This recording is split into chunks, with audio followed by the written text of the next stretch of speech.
नमस्कार, जोहार। आप सभी झारखंड वासियों का हमारे YouTube channel Jharkhand news update पर स्वागत है। हमारे इस YouTube चैनल के माध्यम से झारखंड राज्य की हर छोटी बड़ी महत्वपूर्ण खबरों को आप तक सरल और सटीक रूप में प्रस्तुत किया जाता है। आप सभी से निवेदन है कि हमारे इस YouTube चैनल को लाइक, शेयर एवं सब्सक्राइब अवश्य करें। साथ ही बेल आइकन को दबाना ना भूलें ताकि झारखंड की सभी ताजा और महत्वपूर्ण खबरें आप तक सबसे पहले पहुंच सकें। धन्यवाद। आयुष्मान भारत डिजिटल मिशन को लेकर सरकारी और निजी स्वास्थ्य संस्थानों के साथ बैठक। सदर अस्पताल निरीक्षण के बाद स्वास्थ्य विभाग के संयुक्त सचिव विद्यानंद शर्मा पंकज ने सिविल सर्जन कार्यालय के सभागार में सरकारी और निजी अस्पतालों के चिकित्सकों और प्रबंधकों के साथ बैठक की। बैठक में आयुष्मान भारत डिजिटल मिशन के क्रियान्वयन की प्रगति की समीक्षा की गई। संयुक्त सचिव ने अब तक हुए कार्यों की सराहना करते हुए 100% लक्ष्य प्राप्ति पर जोर दिया।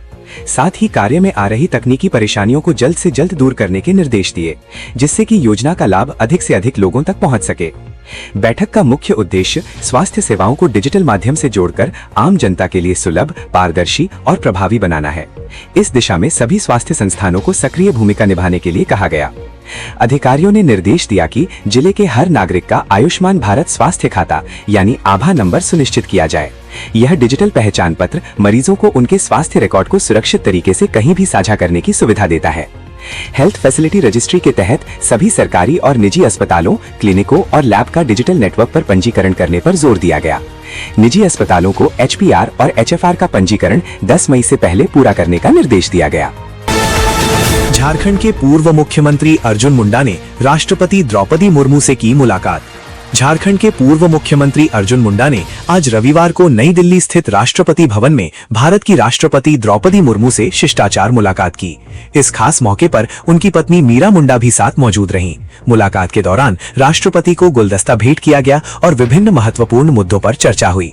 मुलाकात के दौरान देश और झारखंड से जुड़े विभिन्न मुद्दों पर चर्चा हुई। ये बैठक एक शिष्टाचार भेंट थी, जिसमें आपसी संवाद और विचार विमर्श का आदान प्रदान किया गया। अर्जुन मुंडा ने राष्ट्रपति द्रौपदी मुर्मू से मिलकर उनका अभिवादन किया और उनके नेतृत्व की सराहना की। इस मुलाकात को राजनीतिक और सामाजिक दृष्टिकोण से अहम माना जा रहा है। फिलहाल इस शिष्टाचार भेंट की तस्वीरें भी सामने आई हैं, जो चर्चा का विषय बनी हुई हैं। आज है नीट यूजी एग्जाम। रांची में केंद्रों के 200 मीटर दायरे में निषेधाज्ञा लागू। नीट यूजी 2026 आज यानी 3 मई को नेशनल टेस्टिंग एजेंसी NTA द्वारा नीट यूजी परीक्षा आयोजित की जा रही है। NTA ने अपने X अकाउंट पर इस बारे में जानकारी साझा की है। देश भर के 551 शहरों में इस परीक्षा का आयोजन किया जा रहा है। वहीं विदेश में 14 शहरों में परीक्षा का आयोजन किया जाएगा। नीट परीक्षा में लगभग 22.79 लाख अभ्यर्थी शामिल होंगे। इसके लिए 5432 से अधिक परीक्षा केंद्र बनाए गए हैं। नीट एग्जाम दोपहर 2 से 5 बजे तक होगा। एग्जाम सेंटर पर सुबह 11 बजे से रिपोर्टिंग शुरू हो गई है। एग्जाम सेंटर का गेट 1:30 पर बंद हो जाएगा। परीक्षा के सुचारू और सुरक्षित संचालन के लिए बड़े पैमाने पर व्यवस्थाएं की गई हैं। इसमें 674 सिटी कोऑर्डिनेटर तैनात किए गए हैं, जो शहर स्तर पर निगरानी करेंगे। इसके अलावा 6000 से अधिक ऑब्जर्वर स्वतंत्र निगरानी के लिए नियुक्त किए गए हैं। हर परीक्षा केंद्र पर केंद्र अधीक्षक और निरीक्षक मौजूद रहेंगे। साथ ही जिला प्रशासन, पुलिस बल और एस्कॉर्ट टीमों का सहयोग भी लिया जा रहा है। NTA के अनुसार पूरे देश में परीक्षा के सफल आयोजन के लिए 2 लाख से अधिक कर्मियों को लगाया गया है। झारखंड में भी नीट यूजी परीक्षा को लेकर व्यापक तैयारी की गई है। राज्य के अलग अलग जिलों में परीक्षा केंद्र बनाए गए हैं, जहां परीक्षा आयोजित की जा रही है। जमशेदपुर के आशीष झा निकले 12 ज्योतिर्लिंगों के दर्शन पर। 50 दिनों में तय करेंगे हजारों किलोमीटर की दूरी। कहते हैं जब महादेव बुलाते हैं तो रास्ते अपने आप बन जाते हैं। इसी आस्था और हिम्मत के साथ जमशेदपुर के राहरगोड़ा निवासी युवा राइडर आशीष झा ने अपने साथी विष्णु शर्मा के साथ 12 ज्योतिर्लिंगों की 50 दिन की यात्रा शुरू की है। रविवार को जब वे जमशेदपुर से निकले तो उनके चेहरे पर भगवान शिव के प्रति गहरी श्रद्धा और भरोसा साफ दिख रहा था। राहरगोड़ा स्थित उनके आवास और रवानगी स्थल पर परिवार, दोस्त और शुभचिंतकों ने उन्हें माला पहनाकर और तिलक लगाकर शुभ यात्रा की शुभकामनाएं दी। ये 50 दिन की यात्रा होगी, जिसमें लगभग 12,000 किलोमीटर से ज्यादा दूरी तय की जाएगी। इस दौरान आशीष देश के अलग अलग राज्यों में स्थित शिव धामों में जाकर मत्था टेकेंगे। इस यात्रा में वे मुश्किल रास्तों से गुजरेंगे और साथ ही पूरे देश में सनातन संस्कृति और साहसिक जीवन शैली का संदेश भी देंगे। आशीष झा ने बताया कि इस यात्रा के जरिए वे भारत की अलग अलग जगहों की भौगोलिक विविधता और सांस्कृतिक एकता को करीब से देखना चाहते हैं। उनका कहना है कि ये सिर्फ एक एडवेंचर ट्रिप नहीं है, बल्कि इसका मकसद युवाओं को भारतीय संस्कृति, धार्मिक पर्यटन और साहसिक जीवन शैली के प्रति जागरूक करना है। उनके इस कदम की पूरे शहर में तारीफ हो रही है। खासकर राहरगोड़ा के लोग इसे गर्व की बात मान रहे हैं। जमशेदपुर के राइडर आशीष झा और उनके साथी विष्णु शर्मा की 50 दिन की बाइक यात्रा किसी कठिन तपस्या से कम नहीं है। इस यात्रा की शुरुआत झारखंड के देवघर स्थित बाबा वैद्यनाथ धाम में जलाभिषेक से होगी। इसके बाद वे उत्तर प्रदेश जाएंगे और काशी में बाबा विश्वनाथ के दर्शन करेंगे। गढ़वा में सड़क किनारे बिकने वाले खाने की जांच, छापेमारी में मिली गड़बड़ियां। झारखंड के गिरिडीह में हाल ही में गोलगप्पे खाने से 40 से अधिक लोगों के बीमार होने की घटना के बाद अब गढ़वा जिला प्रशासन पूरी तरह अलर्ट मोड पर है। प्रशासन नहीं चाहता कि जिले में ऐसी कोई अनहोनी हो। इसी कड़ी में शहर के स्ट्रीट फूड ठिकानों पर ताबड़तोड़ छापेमारी की गई। अपर मुख्य चिकित्सा पदाधिकारी डॉक्टर RS सिंह और खाद्य सुरक्षा पदाधिकारी दीप श्री की संयुक्त टीम ने शहर के गली मोहल्लों में बिकने वाले गोलगप्पा, चाट, मोमोज और पनीर चिली की दुकानों की सघन जांच की। इस दौरान जो नजारा दिखा वो डराने वाला था। दुकानदार ना तो हाथों में ग्लव्स पहन रहे थे और ना ही सिर पर हेडगियर। प्रशासनिक जांच में पाया गया कि खाने को रंगीन बनाने के लिए प्रतिबंधित रंगों का इस्तेमाल हो रहा था। मौके पर मिले मिलावटी पनीर को प्रशासन ने तुरंत नष्ट करवा दिया। अधिकतर वेंडिंग कार्ट और दुकानों के आसपास साफ सफाई का नामो निशान नहीं था। गिरिडीह की घटना से सबक लेते हुए प्रशासन अब केवल कार्रवाई तक सीमित नहीं है। अब फुटपाथ पर दुकान लगाने वालों को स्वच्छता का पाठ पढ़ाया जाएगा। इसके लिए 6 मई बुधवार की तारीख तय की गई है। इस दिन सिविल सर्जन कार्यालय के सभागार में विशेष ट्रेनिंग कार्यक्रम आयोजित होगा, जिसमें वेंडर्स को बताया जाएगा कि ग्राहकों की सेहत के साथ बिना खिलवाड़ किए बिजनेस कैसे करें। निरीक्षण के दौरान ये भी सामने आया कि कई वेंडर्स के पास अनिवार्य खाद्य सुरक्षा लाइसेंस नहीं है। अधिकारियों ने सख्त चेतावनी दी है कि जो भी वेंडर खाद्य सुरक्षा और मानक अधिनियम 2006 का पालन नहीं करेगा, उसकी दुकान बंद करा दी जाएगी। फलों की दुकानों की भी जांच हुई, जहां कार्बाइड मुक्त फल बेचने का कड़ा निर्देश दिया गया। MG कंस्ट्रक्शन के कैंप में भीषण आग लगी, 200 मजदूरों के 3 बैरक जलकर खाक। NH39 सड़क निर्माण कार्य में जुटी company MG construction private limited के अकलवानी स्थित कैंप में रविवार की रात भीषण आग लग गई। इस अग्निकांड में कंपनी के ABC ब्लॉक के 3 बैरक पूरी तरह जलकर राख हो गए। प्रारंभिक मूल्यांकन के अनुसार इस हादसे में कंपनी और मजदूरों की कुल मिलाकर 1 करोड़ रुपए से अधिक की संपत्ति का नुकसान हुआ है। जानकारी के अनुसार घटना शनिवार की रात लगभग 9:30 बजे की है। बैरकों में अचानक आग की लपटें उठते ही कैंप में अफरा तफरी मच गई। 120 कमरों वाली इन बैरकों में करीब 200 मजदूरों के रहने की क्षमता थी। जिस वक्त आग लगी, मजदूर भीतर ही थे। लपटें देख वे जान बचाकर बाहर भागे। प्रत्यक्षदर्शियों ने बताया कि आंधी तूफान के कारण आग ने विकराल रूप धारण कर लिया। एल्बेस्टर और फाइबर के बीच लगे फोम ने आग में घी का काम किया। इस हादसे में मजदूरों का सब कुछ लुट गया है। बैरकों में रखे कूलर, पंखे, 200 कर्मियों के कपड़े, दैनिक उपयोग के सामान, नकदी, ड्राइविंग लाइसेंस, आई कार्ड और बैग सहित अन्य जरूरी दस्तावेज जलकर राख हो गए। मजदूरों ने बताया कि स्थिति ऐसी है कि उनके पास नहाने के बाद बदलने के लिए कपड़े तक नहीं बचे हैं। कंपनी के जनसंपर्क पदाधिकारी संजीव कुमार मिश्रा व अन्य कर्मियों ने बताया कि कैंप में रखे अग्निशमन के सैकड़ों सिलेंडर भी इस भीषण आग के सामने नाकाफी साबित हुए। घटना की सूचना मिलते ही मेराल थाना प्रभारी विष्णुकांत दल बल के साथ मौके पर पहुंचे। दमकल विभाग की टीम ने स्थानीय पुलिस और कंपनी के मजदूरों के सहयोग से कड़ी मशक्कत के बाद आग पर काबू पाया। समय रहते कार्रवाई होने से बगल के अन्य बैरक आंधी के बावजूद सुरक्षित बचा लिए गए, अन्यथा नुकसान और भी बड़ा हो सकता था। आशियाने के लिए विद्रोह, 6 साल का इंतजार खत्म। जमशेदपुर के PMAY लाभुक 6 मई को करेंगे सामूहिक गृह प्रवेश। जमशेदपुर के बिरसा नगर में प्रधानमंत्री आवास योजना PMAY के सैकड़ों लाभुक रविवार सुबह जमशेदपुर पश्चिम के विधायक सरयू राय के बिष्टुपुर स्थित आवास पर जमा हुए। लाभुकों ने व्यथा सुनाते हुए कहा कि पूरा पैसा जमा करने के बावजूद उन्हें पिछले 6 साल से चाबी नहीं मिल रही है। थक हारकर लाभुकों ने सर्वसम्मति से निर्णय लिया कि वे आगामी 6 मई को शुभ मुहूर्त में अपने अपने घरों में सामूहिक गृह प्रवेश पूजा करेंगे। विधायक सरयू राय ने इस फैसले का न केवल समर्थन किया, बल्कि पूजा सामग्री और पंडाल की व्यवस्था स्वयं करने का ऐलान किया। लाभुकों ने बताया कि वे वर्तमान में दोहरी मार झेल रहे हैं। एक तरफ बैंकों से लिए गए लोन की EMI कट रही है, तो दूसरी तरफ घर न मिलने के कारण वे 4000 से 6000 रुपए तक प्रति माह किराया देने को मजबूर हैं। कई परिवारों की माली हालत इतनी खराब हो गई है कि उनके पास खाने तक के लाले पड़ रहे हैं। योजना के तहत ब्लॉक नंबर 8 और 23 में 95% काम पूरा होने के बावजूद बिजली, पानी और सड़क जैसी बुनियादी सुविधाओं का काम अब भी अधूरा है। विधायक सरयू राय ने निर्माण कार्य में भारी लापरवाही और भ्रष्टाचार का आरोप लगाया है। उन्होंने बताया कि 21 ब्लॉक में से मात्र 2 ब्लॉक ही तैयार हो सके हैं। लाभुकों ने विधायक को ऐसी तस्वीरें और वीडियो दिखाए जिनमें नवनिर्मित मकानों की दीवारों में दरारें और प्लास्टर गिरते हुए स्पष्ट दिख रहे हैं। राय ने तल्ख टिप्पणी करते हुए कहा कि यह दुर्भाग्यपूर्ण है कि घर मिलने से पहले ही आशियाने टूटने लगे हैं। परियोजना का जिम्मा जुटको को दिया गया था, जिसने 6 अलग-अलग कंपनियों को काम सौंपा है। जिस योजना को मार्च 2021 तक पूरा होना था, वह मई 2026 तक भी फिनिशिंग स्टेज में ही अटकी हुई है। सरयू राय ने कहा कि वे सोमवार को मुख्यमंत्री और विभागीय सचिव से मिलकर इस समस्या के समाधान का अंतिम प्रयास करेंगे, ताकि लाभुकों को आधिकारिक रूप से चाबी मिल सके।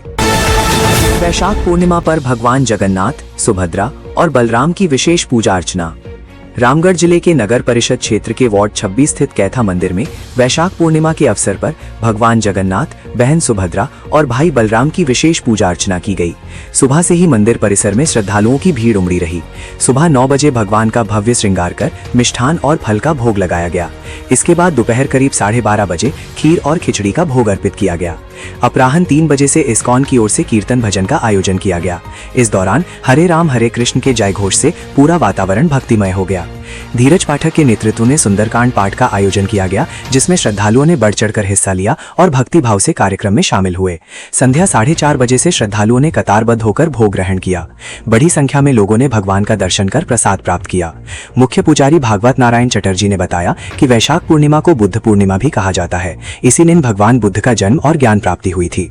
उन्होंने बताया कि इस दिन भगवान विष्णु के अवतार के रूप में भगवान जगन्नाथ की पूजा करना विशेष फलदायी माना जाता है। मुख्य पुजारी ने सभी श्रद्धालुओं से पूर्णिमा के दिन भगवान का दर्शन कर पुण्य लाभ लेने की अपील की। कार्यक्रम में बड़ी संख्या में भक्त मौजूद रहे। धनबाद कोल वॉशरी हादसा, मृतकों के परिजनों को 20-20 लाख रुपए का मुआवजा, नौकरी भी मिलेगी। धनबाद जिले के मुनीडीह स्थित भारत कोकिंग कोल लिमिटेड की कोल वॉशरी में शनिवार शाम हुए दर्दनाक हादसे के बाद रविवार को पीड़ित परिवारों के लिए बड़ी राहत की घोषणा की गई। बीसीसीएल के महाप्रबंधक पश्चिमी झरिया अरिंदम हुस्तफी ने जानकारी दी कि शनिवार देर रात जिला प्रशासन की मौजूदगी में एक महत्वपूर्ण बैठक हुई। इस बैठक में बीसीसीएल प्रबंधन, पीड़ित परिवार, निजी डिलीवरी ऑर्डर धारक कंपनी और श्रमिक संघ के प्रतिनिधि शामिल हुए, जिसमें मुआवजे के प्रारूप पर सहमति बनी। समझौते के तहत प्रत्येक मृतक के परिवार को कुल 20 लाख रुपए का मुआवजा 2 किस्तों में दिया जाएगा। इसमें 10 लाख रुपए बीसीसीएल द्वारा और शेष 10 लाख रुपए उस निजी डिलीवरी ऑर्डर धारक कंपनी द्वारा दिए जाएंगे जिसके पास कोयले के घोल को साफ करने की जिम्मेदारी थी। इसके अतिरिक्त पीड़ित परिवार के एक आश्रित को आउटसोर्स एजेंसी में नौकरी प्रदान की जाएगी और अंतिम संस्कार के खर्च के लिए तत्काल 75,000 रुपए की आर्थिक सहायता देने पर भी सहमति बनी है। इस गंभीर घटना की पुनरावृत्ति रोकने और कारणों का पता लगाने के लिए बीसीसीएल ने कड़ा रुख अपनाया है। महाप्रबंधक ने बताया कि हादसे की तह तक जाने के लिए 4 सदस्यीय जांच समिति का गठन कर दिया गया है। ये समिति न केवल दुर्घटना के तकनीकी कारणों की जांच करेगी, बल्कि भविष्य में ऐसे हादसों को रोकने के लिए आवश्यक सुरक्षा उपायों का सुझाव भी देगी। झारखंड कांग्रेस की टीम तैयार, केशव महतो ने 20 माह बाद बनाई नई कमेटी, 188 पदाधिकारियों को दी जगह। झारखंड प्रदेश कांग्रेस अध्यक्ष केशव महतो कमलेश ने रविवार को अपनी नई कमेटी की घोषणा कर दी है। अध्यक्ष पद संभालने के करीब 20 माह बाद गठित इस कमेटी में एससी, एसटी, ओबीसी, अल्पसंख्यक और युवाओं को प्राथमिकता दी गई है। संगठन के ढांचे को विस्तार देते हुए गोपाल साहू को एक बार फिर कोषाध्यक्ष की महत्वपूर्ण जिम्मेदारी सौंपी गई है। इस नई टीम में कुल 16 उपाध्यक्ष, 43 महासचिव, 44 कोऑर्डिनेटर, 81 सचिव और 44 संयुक्त सचिव बनाए गए हैं। इसके साथ ही पॉलिटिकल अफेयर्स, कैंपेन और इलेक्शन मैनेजमेंट जैसी महत्वपूर्ण कमेटियों का भी गठन किया गया है। नई कमेटी के कामकाज को सुव्यवस्थित करने के लिए अध्यक्ष ने स्पष्ट रोड मैप तैयार किया है। उन्होंने बताया कि 14 उपाध्यक्षों को राज्य की एक लोकसभा सीट की विशेष जिम्मेदारी दी जाएगी, जबकि 2 उपाध्यक्ष पीसीसी के विभागों और फ्रंटल संगठनों के बीच समन्वय का कार्य करेंगे। इसी तरह 34 महासचिवों को जिला और नगर निकायों में प्रभारी के तौर पर तैनात किया जाएगा, जबकि शेष 9 महासचिव संगठन की आंतरिक व्यवस्था जैसे मीडिया, ट्रेनिंग और कांग्रेस संपत्तियों की सुरक्षा की निगरानी करेंगे। 81 सचिवों को विधानसभा क्षेत्रों में और 44 संयुक्त सचिवों को उनकी मदद के लिए भेजा जाएगा। केशव महतो कमलेश ने स्पष्ट किया है कि इस नई कमेटी का कार्यकाल 5 वर्षों का होगा। हालांकि पदाधिकारियों को अपनी उपयोगिता साबित करनी होगी, क्योंकि हर साल जून में उनके परफॉर्मेंस का आकलन किया जाएगा। बेहतर प्रदर्शन करने वाले नेताओं को संगठन में प्रमोट किया जाएगा, जबकि निष्क्रिय रहने वालों पर गाज गिर सकती है। संगठन को सक्रिय करने के उद्देश्य से 15 से 20 मई तक राज्य के 5 प्रमंडलों में बैठकों का दौर चलेगा, जिसकी शुरुआत 15 मई से देवघर से होगी। संगठन की सक्रियता केवल बैठकों तक सीमित नहीं रहेगी। 19 मई को पॉलिटिकल अफेयर्स कमेटी की महत्वपूर्ण बैठक बुलाई गई है। इसके पश्चात 21 मई को पूर्व प्रधानमंत्री स्वर्गीय राजीव गांधी की शहादत दिवस के अवसर पर लातेहार में एक विशाल रैली का आयोजन किया जाएगा। ये रैली संगठन की मजबूती और आगामी चुनावी तैयारियों के लिहाज से बेहद महत्वपूर्ण मानी जा रही है। राजनगर सीएचसी में इलाज के नाम पर लापरवाही, टॉर्च की रोशनी में डिलीवरी, मां बच्चे की मौत। झारखंड की स्वास्थ्य व्यवस्था एक बार फिर कटघरे में है। सरायकेला खरसावां जिले के राजनगर सामुदायिक स्वास्थ्य केंद्र सीएचसी में एक दिल दहला देने वाली घटना सामने आई है, जहां कथित लापरवाही के कारण प्रसव के दौरान एक गर्भवती महिला और उसके नवजात बेटे की मौत हो गई। मृतिका की पहचान हाथीसिरिंग गांव निवासी बिनीता बांद्रा के रूप में हुई है, जो खुद भी एक स्वास्थ्य सहिया थीं। परिजनों के अनुसार अस्पताल में प्रसव के दौरान बिजली आपूर्ति ठप हो गई थी और हालात इतने खराब थे कि मोबाइल फोन की टॉर्च की रोशनी में डिलीवरी कराने की कोशिश की जा रही थी। आरोप है कि अस्पताल में न तो जरूरी मेडिकल उपकरण मौजूद थे और न ही डॉक्टरों और नर्सिंग स्टाफ ने समय पर संवेदनशीलता दिखाई। महिला की हालत लगातार बिगड़ती रही, लेकिन न तो उसे बेहतर इलाज मिला और न ही समय रहते किसी बड़े अस्पताल में रेफर किया गया। नतीजा ये हुआ कि प्रसव के दौरान ही मां और नवजात दोनों की मौत हो गई। इस घटना के बाद परिजनों का गुस्सा फूट पड़ा और अस्पताल परिसर में जमकर हंगामा हुआ। लोगों ने दोषी स्वास्थ्य कर्मियों के खिलाफ सख्त कार्रवाई और मुआवजे की मांग की है। बताया जा रहा है कि मृतिका के पहले से 2 बेटियां हैं, जिनका जन्म सामान्य प्रसव से हुआ था। इस बार बेटे का जन्म हुआ, लेकिन अस्पताल की अव्यवस्था और लापरवाही ने परिवार की खुशियों को मातम में बदल दिया। स्थानीय लोगों का कहना है कि राजनगर सीएचसी में ये कोई पहली घटना नहीं है। इससे पहले भी कई बार यहाँ अव्यवस्था और लापरवाही के मामले सामने आ चुके हैं, लेकिन जिम्मेदार अधिकारियों ने कभी ठोस कदम नहीं उठाए। झारखंडियों का समय मूल्यवान नहीं क्या? सीएम हेमंत सोरेन ने ट्रेनों की लेत लतीफी पर रेल मंत्री को घेरा। सरायकेला खरसावां के चांडिल काटा रेल सेक्शन में ट्रेनों की लगातार हो रही लेत लतीफी के मुद्दे को झारखंड के मुख्यमंत्री हेमंत सोरेन ने उठाया है। उन्होंने सोशल मीडिया प्लेटफॉर्म एक्स, पूर्व में ट्विटर पर, सीधे रेल मंत्री अश्विनी वैष्णव को संबोधित करते हुए इस स्थिति को पूरी तरह अस्वीकार्य बताया है। मुख्यमंत्री ने अपनी पोस्ट में इस बात पर गहरी चिंता व्यक्त की है कि पिछले 2 वर्षों से इस महत्वपूर्ण रेल खंड पर यात्री ट्रेनें घंटों विलंब से चल रही हैं, जिससे आम जनता का जीवन अस्त व्यस्त हो गया है। मुख्यमंत्री हेमंत सोरेन ने रेलवे की प्राथमिकताओं पर सवाल उठाते हुए लिखा कि एक ही ट्रैक पर यात्री ट्रेनों को घंटों रोक कर रखा जाता है, जबकि मालगाड़ियों की आवाजाही बिना किसी बाधा के निर्बाध रूप से जारी रहती है। उन्होंने तीखा सवाल पूछते हुए एक्स पर लिखा कि क्या रेलवे के हिसाब से झारखंड के लोगों का समय भी उतना ही मूल्यवान है जितना देश की अर्थव्यवस्था के लिए माल परिवहन? ट्रेनों के समय पर न चलने के कारण सबसे अधिक परेशानी उन श्रमिकों, छात्रों और नौकरी पेशा लोगों को हो रही है जो प्रतिदिन रोजगार और शिक्षा के लिए इस रेल खंड का उपयोग करते हैं। सीएम ने कहा कि ये केवल परिचालन से जुड़ा एक तकनीकी मुद्दा नहीं है, बल्कि ये देश के नागरिकों की सुविधा और उनकी गरिमा से जुड़ा प्रश्न है। हजारों यात्रियों को घंटों स्टेशन पर इंतजार करना पड़ता है, जिससे उनके काम के घंटे और शिक्षा दोनों प्रभावित हो रहे हैं। हेमंत सोरेन ने रेल मंत्री अश्विनी वैष्णव से मांग की है कि चांडिल टाटा सेक्शन में यात्री ट्रेनों को सर्वोच्च प्राथमिकता दी जाए। इसके साथ ही उन्होंने क्षेत्र में लंबित रेलवे इंफ्रास्ट्रक्चर परियोजनाओं को एक निश्चित समय सीमा के भीतर पूरा करने का निर्देश देने का भी अनुरोध किया है। सीएम ने स्पष्ट शब्दों में कहा है कि झारखंड के नागरिकों की सुविधा के साथ किसी भी प्रकार का समझौता स्वीकार नहीं किया जाएगा और रेलवे को ट्रेन लेट होने की समस्या का तत्काल स्थायी समाधान सुनिश्चित करना चाहिए।